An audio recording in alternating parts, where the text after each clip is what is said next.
تعالوا النهارده نعمل اكله سهله سهله سهله، مفيش اسهل منها نهائي. المبكبكه.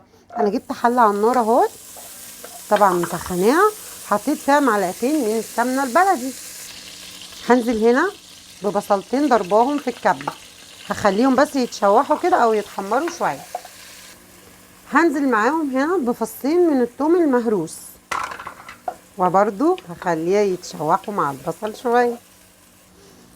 في الحاله ديت هنزل بالسجق بتاعنا جايباه ومقطعاه، هجيبه بقى كده هخليه كله يتقلب بالمكونات بتاعتي.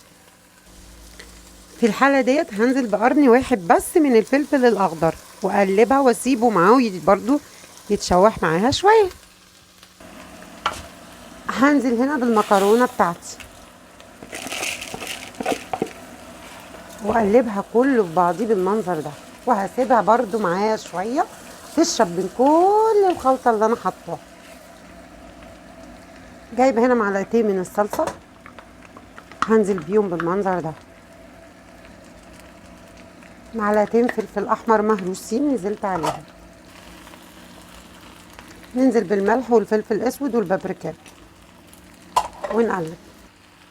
هنزل عليها بميه مغليه من الكتل بتاعي، بصوا بقى، ونديها تقليبه كده حلوه. هننزل بقى عليها بعصير الطماطم بتاعنا، ونسيبها بقى يا ست الحلوين تشرب من كل اللي احنا عملناه فيها. ايه رأيكم بقى؟ يا لهوي شمين، لو يعملوا كده حاجة عشان تشموا الريحة هتنبهروا. اسمعوا اسمعوا كده الصوت، بصوا استنى اقرب لكم، بصوا، سامعين؟ سامعين؟ فظيعة فظيعة. وادي خلصنا المبكبكة بتاعتنا، شايفين؟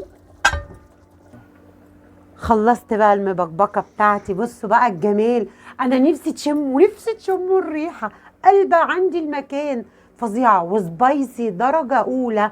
ده كان فيديو المبكبكه النهارده.